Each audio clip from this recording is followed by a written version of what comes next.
The gaming world is a community that many people enjoy being a part of, with it growing more and more day by day, ranging from the good old console gaming to the just as popular PC gaming. Mobile games are no strangers to being part of this worldwide phenomenon, especially in recent years with the amount of popularity they hold, as they are easily accessible and merely a click away from obtaining. Various types of mobile games exist, which range from puzzle games, adventure games, etc. The type of game we're looking at here is a gacha game. But what is a gacha game? A gacha game is essentially a collecting simulator type of game that involves obtaining their collectibles through their gamble-like gacha mechanic, which is similar to loot boxes in some console games. Players would spend a certain amount of in-game currency to use this mechanic and obtain characters, cards, or items that all differ in rarity, ability, and value. The gacha mechanics offer collectibles that players have a chance of getting at all times, and collectibles that are only available for a limited time, which is usually an eye-catcher towards many players. These collectibles also have a specific percentage rates of obtaining them that vary on their rarity and how the gacha event is set. For example, in Dragon Ball Z Dokkan Battle, the chance of pulling an SSR, the highest rarity that can be obtained from their gachas, is 10%. Speaking of which, this is the game that we'll be taking a look at, and specifically, the conspiracy that involves the potential manipulation of these pull rates and the overview of the players. The existence of the Bandai Spies.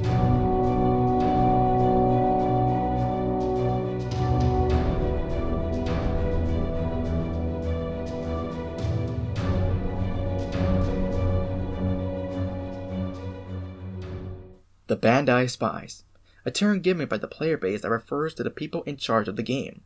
What these Bandai Spies are notorious for are for spying on the players of Dokkan Battle through their accounts and for manipulating their pull ratios of individual players, which also sparked the supposed YouTuber pull rates. We were lucky enough to be invited to Bandai Namco HQ by Mr. Bandai Namco himself to take a look at the behind the scenes at how the Bandai Spies work their magic and get some answers to these conspiracies. Good day, Mr. Bandai Namco. Good day. Let's get the big question out of the way. Are the Bandai Spies real? Yes, they are. We are the Bandai Spies. What do the Bandai Spies consist of, and what do they actually do?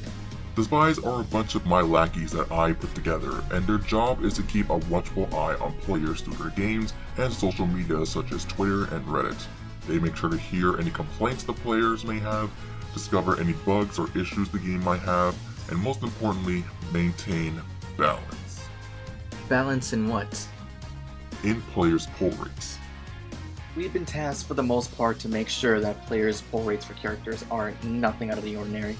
How so? In order to make sure players wouldn't pull the characters that are new to release or that they after so easily, and have them resort to doing more pulls on the banners, which is what we call it gachas. And how would players go about to doing more pulls on these banners? Players could obtain Dragon Stones by doing the various story events or missions that are available in the game, and if they've already collected all the Dragon Stones that are freely available, they could choose to buy more Dragon Stones by using our microtransaction feature. Mr. Bandai Namco assigned us to make sure players who spend money on the game have a reason to spend money on it in the first place. And to do so, we manipulate their pull ratios. However, we don't do it to every single player.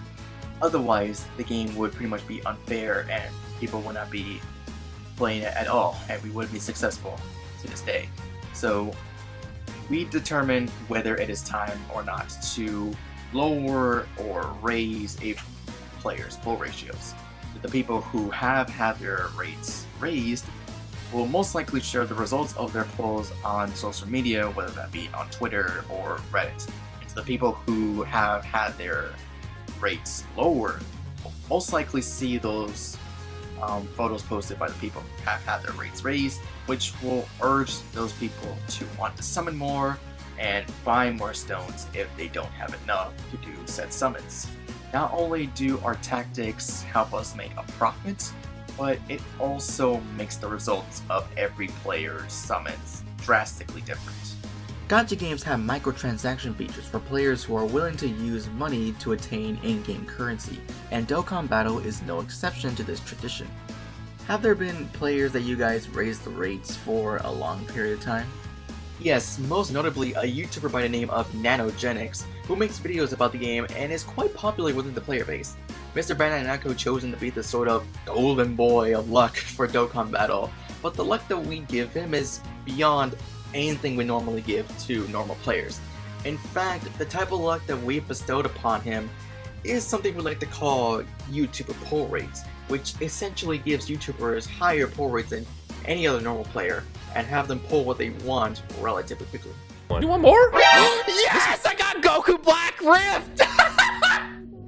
That could have been my video, Nano! Yes!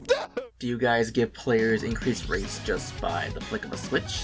No, actually, in order to bestow someone with increased rates, we have to do a bit of a ritual or prayer, in which we send energy from HQ to the player's account. Depending on how much energy is put into the prayer or ritual, determines how much a player's rates will be increased. And how do you guys go about sending energy to the players? We have every single player's account registered in a box, which every lackey here is assigned to a couple dozen, and we place the energy in the boxes. Once the energy is inside, their accounts will have raised rates for a certain amount of time.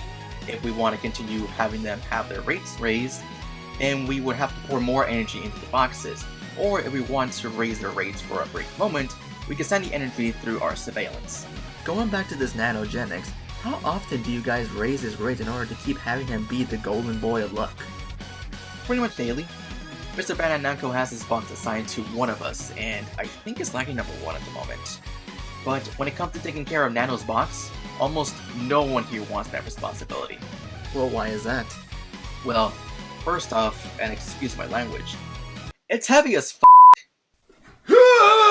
and if someone forgets to raise his rates for even a day, they would be in serious trouble.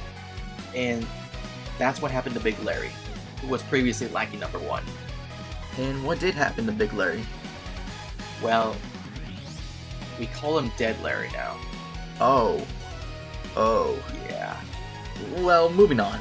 Have there been any players whose rates are consistently lowered by you guys here? Yes, most notably 2 YouTubers who go by the names of Timestyle and the Truth DT, who became one of our new victims as of lately.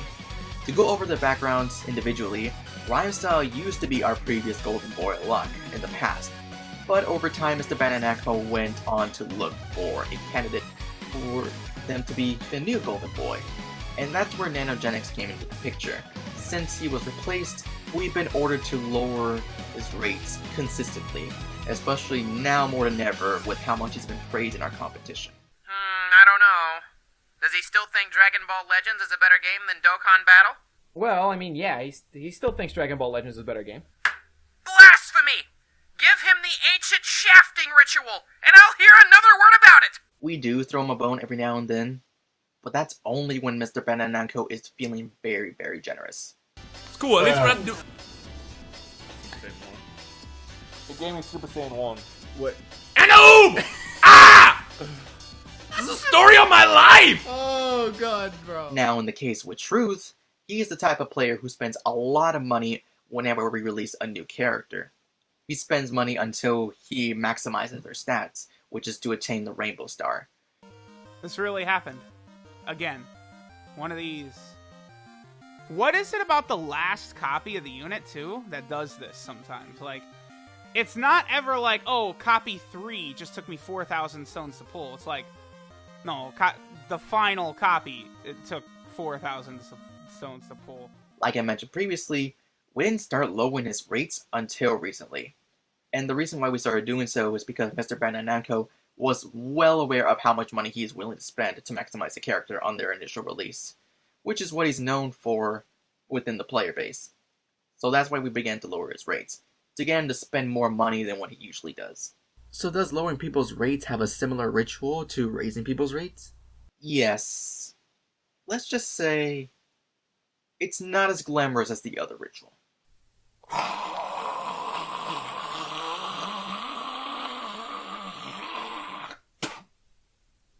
Yep. A bunch of R's. Yeah.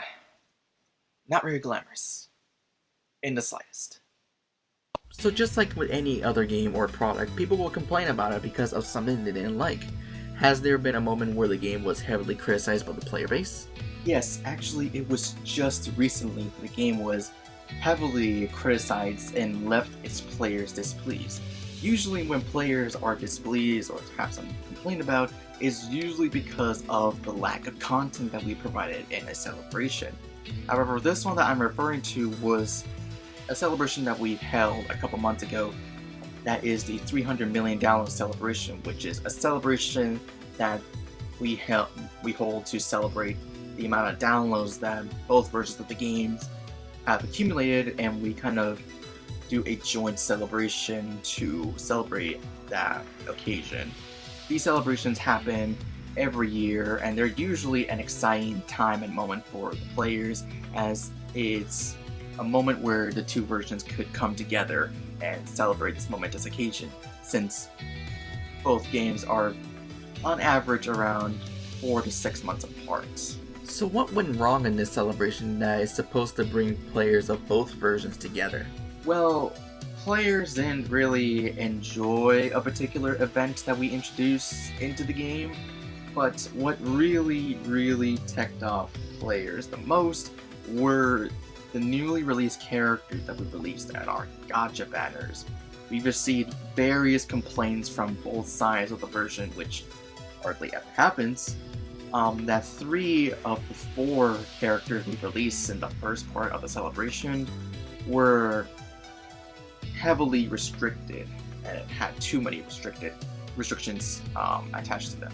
These restrictions made people displeased because those who were able to pull them weren't able to use them at their maximum so easily, having some of their abilities only activate under certain conditions. In fact, some of these restrictions made the characters almost need each other. Was the decision of having these restrictions made by the development team? No, it was actually Mr. Bandai Namco himself.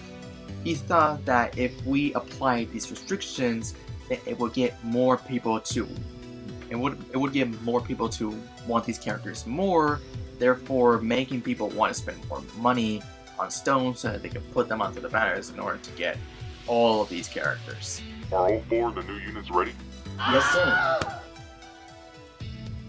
Just finished the 2 new AGL units for the Hero banner. Wait, 2 AGL units? Yeah, as in the blue characters, the main and the secondary card.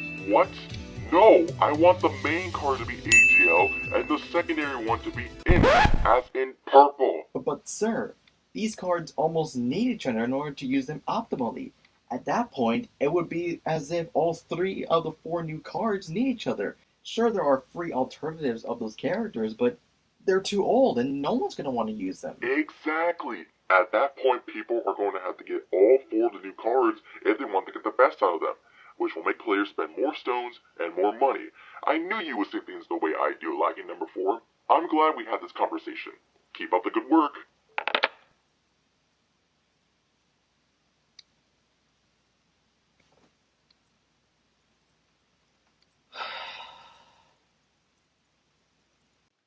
Yeah, despite the celebration being a success, players clearly didn't enjoy the decisions we made for it.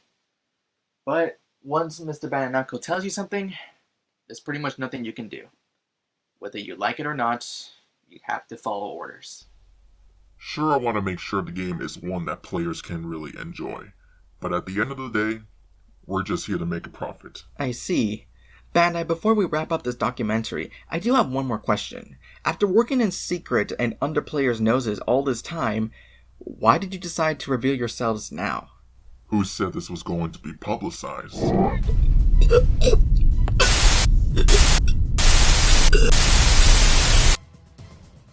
And that's Mr. Bandai Namco to you. Someone get rid of this body before anyone else sees it.